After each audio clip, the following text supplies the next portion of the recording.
il est important de savoir ce que c'est la nature de nos pensées. Hein. C'est aussi important de ne pas avoir honte. Ne pas avoir honte d'avoir un ego, de ne pas avoir honte d'avoir des pulsions, même les pulsions meurtrières, les pulsions d'attaque, les pulsions de défense, de connaître la peur. C'est normal dans un monde qui est fabriqué à partir d'une pensée de peur et de séparation et de violence. Donc, l'idée est simplement de commencer à devenir conscient de la nature de nos pensées. Ce ne sont pas que nos pensées négatives qui sont partagées. Nous pouvons aussi nous réfugier dans l'idée que nos plus belles pensées sont aussi partagées.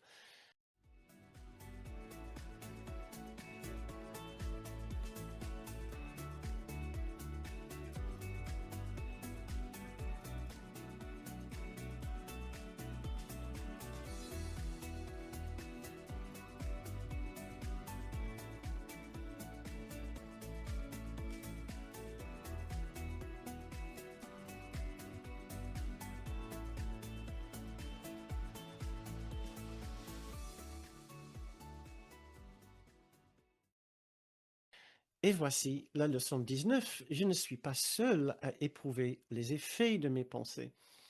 Dans le premier paragraphe, nous lisons « La pensée et ses résultats sont simultanés ». Juste une petite parenthèse sur cela. Kenneth Wapnick introduit l'idée que la façon de mieux comprendre cela est avec la métaphore d'un projecteur. Avec un projecteur de film, ce que nous voyons à l'écran est le, copie conforme et l'image exacte de ce qui est dans le film. Et donc, nous voulons interroger sur ce qui est sur le film, nous regardons l'écran, nous nous interrogeons sur ce qui va se projeter sur l'écran, nous regardons le film. C'est une façon d'expliquer ce premier paragraphe qui est un peu énigmatique sinon. Mais ça, c'est juste une petite parenthèse. Le vrai sujet dans cette leçon est dans le deuxième paragraphe, quand Jésus dit qu'il n'y a pas de pensée privée. Maintenant, j'ai vu dans le livre de Kenneth, Voyage dans le livre d'exercice du cours, qu'il dit, dans l'illusion, il y a bien des pensées privées. Donc, je vous entends faire un grand ouf, heureusement, il y a des pensées privées. Pourquoi est-ce qu'on a tendance à faire ouf? C'est parce qu'on se rend compte qu'il y a bien des pensées qu'on n'aimerait pas que dont les autres soient au courant. Les pensées qu'on vient d'avoir et on se dit, oh bah tiens, heureusement, je ne l'ai pas dit. Je suis content qu'il se passe ce qui se passe dans mon esprit. Donc, quelque part, s'il y a un effet de ouf, il y a des pensées privées dont les autres ne sont pas au courant, c'est parce que nous ressentons déjà un petit peu de culpabilité ou de mal-être pour ce qui est dans notre esprit. Si nous avons des pensées dont nous ne sommes pas fiers, nous pouvons être sûrs que cela va augmenter notre sentiment de culpabilité. Donc, nous voulons faire quelque chose, même si les autres ne sont pas, strictement parlant, conscients de ce que nous pensons, cela va ajouter à notre culpabilité. Mais, malgré cela, les autres sont conscients, à un niveau inconscient, si vous voulez, ressentent bien le fond de notre pensée, puisqu'il n'y a que deux fonds de pensée. Comme nous avons vu dans les dernières leçons, il n'y a que deux pensées. Il n'y a que deux systèmes de pensée. Il n'y a que deux émotions, amour et peur. Et les autres sont capables de sentir, de ressentir lequel est dans notre esprit au moment où nous communiquons ou au moment où nous sommes ensemble. Et c'est pour cette raison-là que c'est particulièrement important de veiller au contenu de notre esprit. J'ai traduit cette phrase du livre de Kenneth. Nous faisons tous partie d'un même esprit et à ce niveau, la peur et la culpabilité d'autrui sont renforcées par nos pensées de séparation, bien sûr, par nos pensées d'ego, bien sûr. Sinon, leur sentiment de paix sera renforcé par notre pensée de paix. Mais je pense que ça devrait vraiment nous interroger. Et pour nous donner un petit instant de réflexion sur cela, j'aimerais bien vous offrir cette question. Quel est votre niveau d'inconfort avec cette idée que les autres ressentent et captent bien le fond de votre pensée? On peut dire qu'un 1 symbolise, si vous voulez faire mettre une petite note dans le fil de chat ou simplement réfléchir pour vous-même, surtout si vous regardez ceci en replay, notez votre réaction, notez votre niveau d'inconfort. Si c'est grand inconfort, ça sera 10. Si un petit inconfort, ça sera peut-être un 0 ou un 1.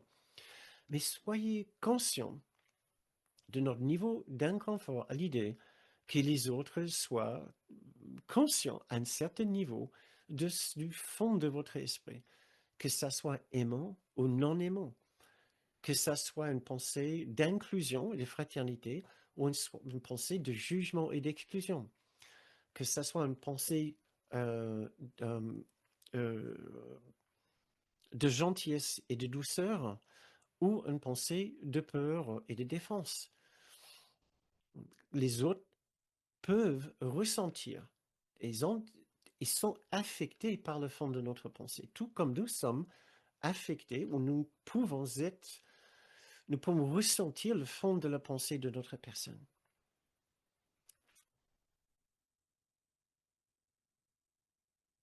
Donc j'ai une personne qui dit un 4, je ressens de la gêne, un autre qui dit un 4, 9 et demi, je suis très gêné car je suis dévoilé et je n'ai plus de jardin secret. Très bien, c'est très, très juste.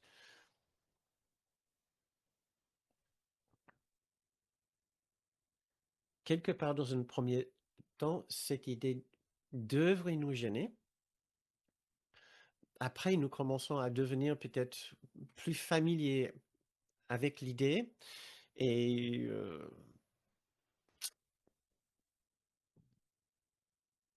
encore une autre, le niveau de mon inconfort est proportionnel à l'intensité des pensées en cause, mais en général, un 5.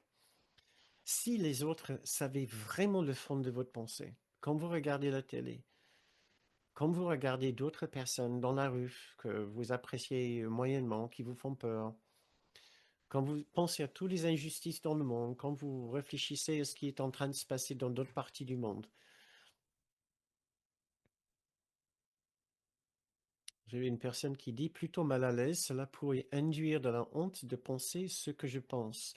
Donc, encore, je vous mets en garde contre les pensées de honte et de culpabilité. C'est certainement pas l'idée de ressentir de la honte et de la culpabilité. Si c'est effectivement votre réaction, essayez de savoir qu'il n'y a rien de plus normal d'avoir des pensées d'ego dans un monde fabriqué par l'ego. Il est impossible de ne pas en avoir. Ce que nous voulons éviter, c'est de ne pas être au courant, c'est d'être inconscient de ces pensées.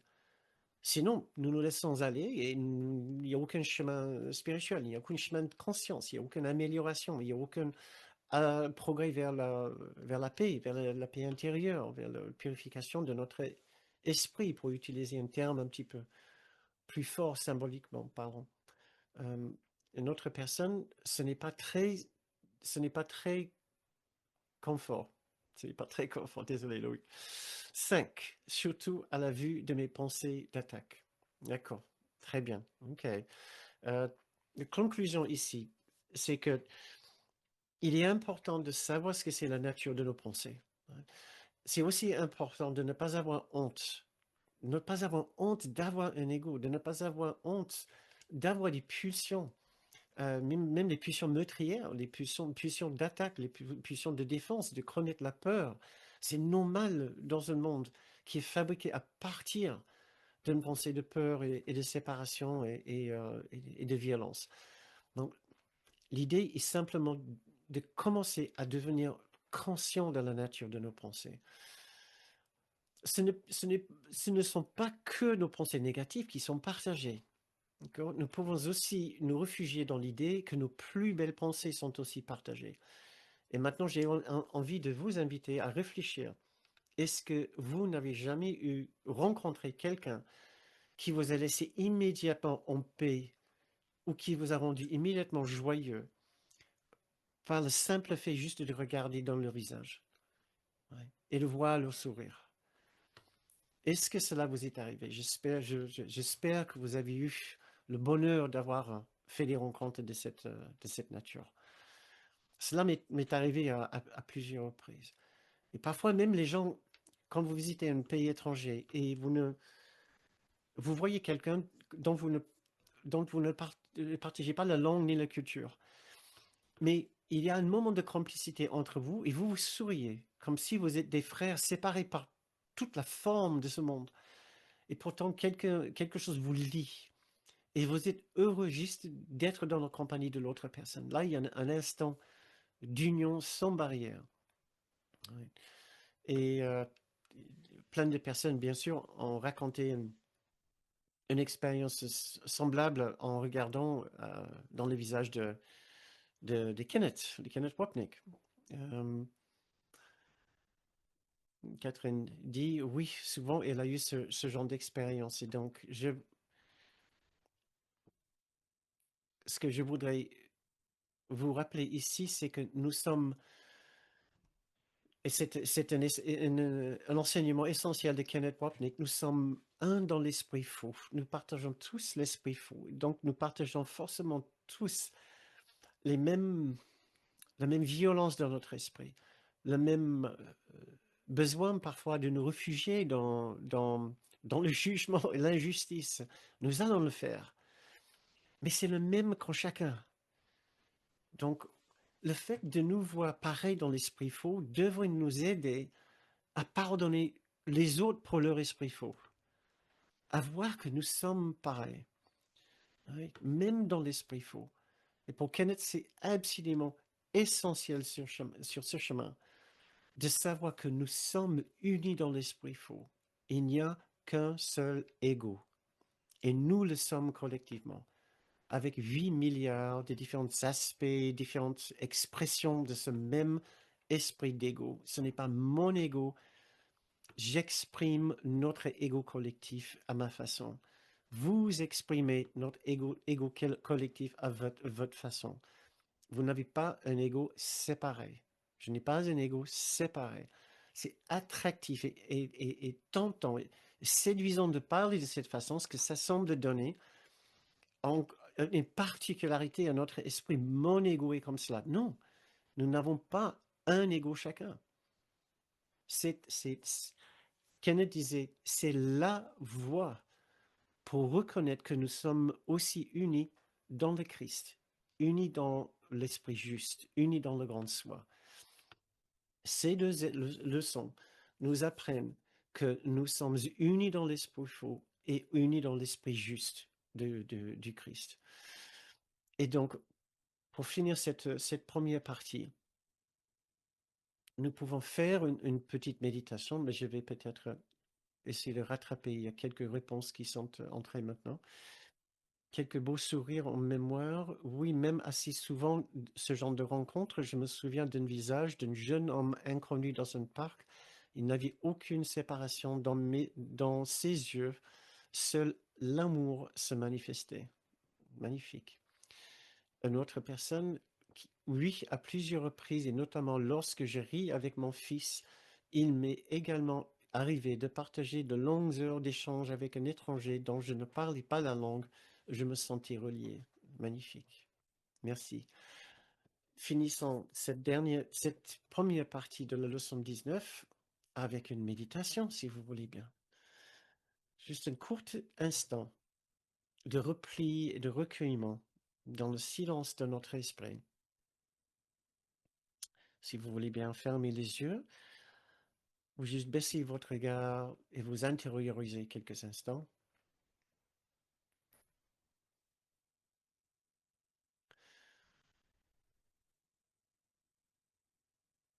Pensons à ce que nous venons d'apprendre,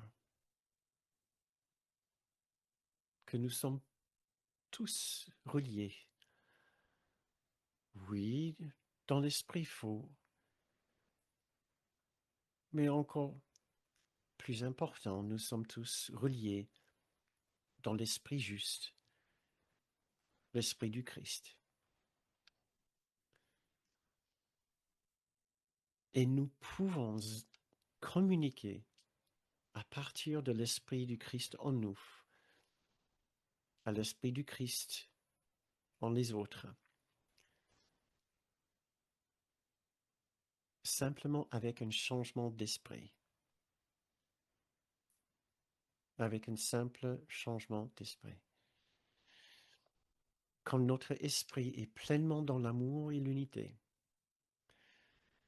quand nous n'avons plus peur des autres, quand nous ne cherchons à rien prouver ou à rien prendre pour la satisfaction de nos besoins, quand nous oublions de juger les autres, quand nous ressentons une fraternité et une intimité profonde avec chacun et avec chaque chose, quand nous ne doutons pas un instant de la profonde bonté en nous et en eux, alors les autres verront dans nos yeux quelque chose qui leur rappellera la joie, le réconfort, la douceur et la tendresse. Il se souviendra du Christ en eux.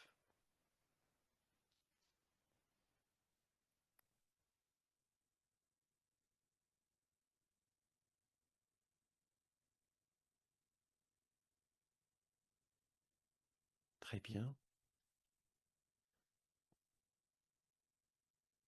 Je vous invite à revenir de cette courte méditation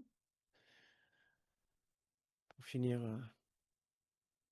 juste le temps de finir la première partie de cette leçon. C'est la fin de cette partie pour ceux qui pratiquent la leçon pour la première fois. Merci beaucoup. Je vous souhaite très bonne pratique de la leçon 19. Et maintenant, pour les étudiants avancés qui ont déjà fait cette leçon une première fois,